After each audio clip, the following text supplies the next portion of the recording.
दोस्तों जय हिंद, नमस्कार। मैं हूं नीलेश सिंह और आज 18 जून है।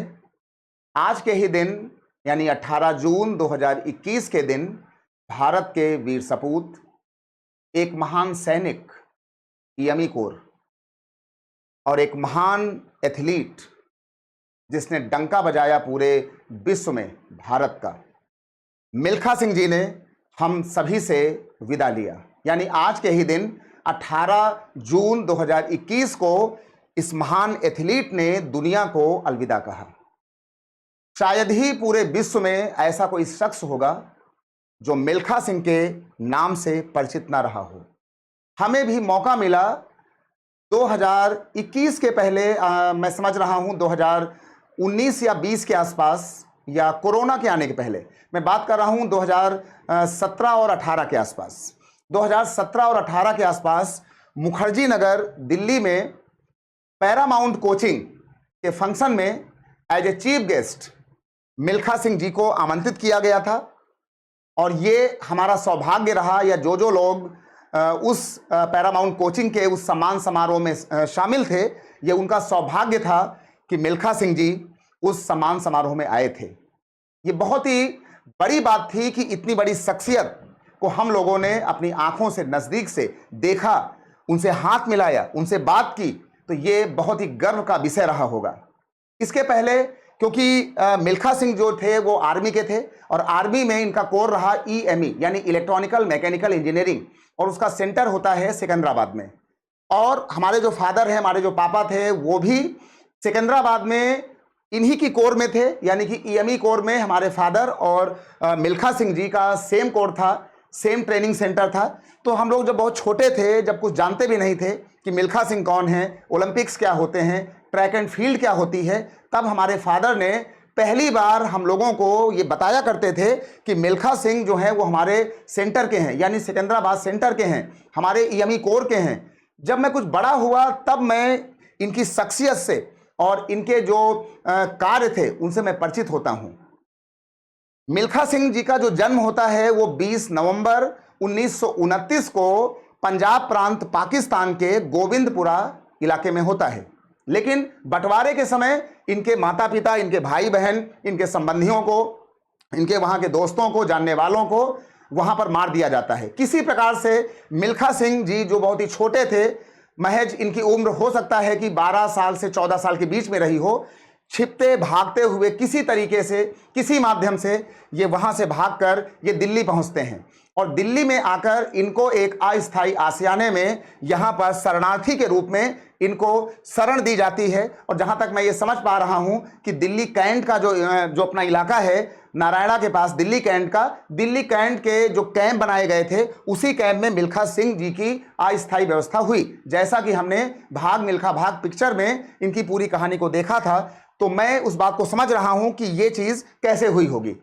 अब मामला ये आया कि वो लड़का जिसकी उम्र 12 से 14 साल रही हो, उसने अपने जीविका को चलाने के लिए दिल्ली के स्टेशंस में जूते की पॉलिश तक किया। यानी वहां पर इन्होंने जूते पॉलिश का काम किया अपने खाने के लिए, रहने के लिए, अपने आगामी जीवन को चलाने के लिए। और उसके बाद किसी तरीके से, या फिर समय को कुछ और मंजूर था, मिल्खा सिंह जी आर्मी को ज्वाइन करते हैं। और आर्मी में इनको मिलता है EME सिकंदराबाद का सेंटर। और वहां पर मिल्खा सिंह जी के ऊपर निगाह पड़ती है जो वहां के ट्रेनिंग सेंटर के उस्ताद होते हैं, इनके जो मेंटर्स होते हैं उनकी। तो मिल्खा सिंह जी को मिलने के बाद जो इनके मेंटर्स थे, जब उनकी निगाह पड़ती है तो उनको लग जाता है कि इस शख्स में बहुत ही ज़्यादा जो है कुछ पावर है, एनर्जी है, एफिशिएंसी है। तो इस एफिशिएंसी का, इस पावर का यूज करना चाहिए। तो उनके मेंटर्स ने मिल्खा सिंह जी को जो है एथलेटिक्स में ज्वाइन करने को बोला। और एथलेटिक्स में ऐसा परचम शायद ही किसी भी पर्सन का लहराया हो, कितना नाम मिल्खा सिंह के बराबर शायद ही किसी का हुआ हो। मैं बताना चाहूँगा कि मिल्खा सिंह जी की जो पोस्ट थी, जो रैंक थी आर्मी में, जब ये रिटायर होते हैं तो ये ऑनरेरी कैप्टन के पद से ये रिटायर होते हैं इंडियन आर्मी से। और बाद में भारत सरकार ने इनको पद्मश्री का भी अवार्ड दिया।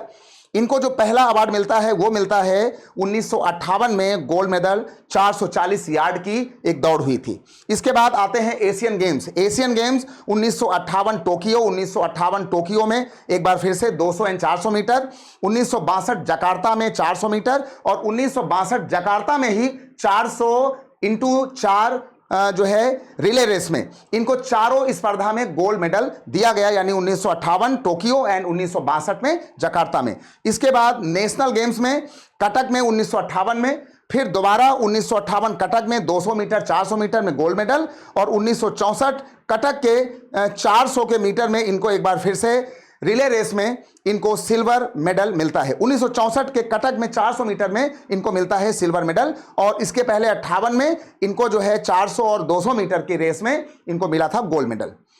ये जो शख्सियत थी, ये इतने जेन्युइन पर्सन रहे, इतने ईमानदार पर्सन रहे कि इनका सम्मान शायद ही कोई ऐसा व्यक्ति हो पूरे दुनिया का जिसने मिल्खा सिंह को सम्मान न दिया हो।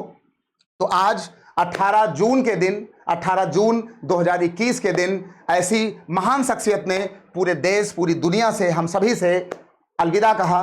तो आज हम सभी का धर्म है, कर्तव्य है कि हम सभी लोग मिलकर ऐसी शख्सियत को, देश के महान सपूत को विनम्र श्रद्धांजलि देते हुए और इनके श्रद्धांजलि इनको अर्पित करते हुए और पूरी श्रद्धा भाव से इनको नमन करते हुए इनको हम लोग सैल्यूट बोलते हैं।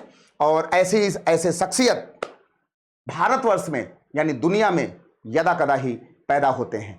तो एक बार मैं पूरी श्रद्धा भाव से आदरणीय मिल्खा सिंह को श्रद्धा भाव से श्रद्धांजलि देते हुए इनको नमन करता हूं कि जिन्होंने भारत देश में जन्म लिया और हम सभी को गौरवान्वित किया। तो आज ये छोटा वीडियो मिल्खा सिंह जी के लिए था। आप भी अपने कमेंट्स करके इस शख्सियत को श्रद्धांजलि जरूर दें। जय हिंद।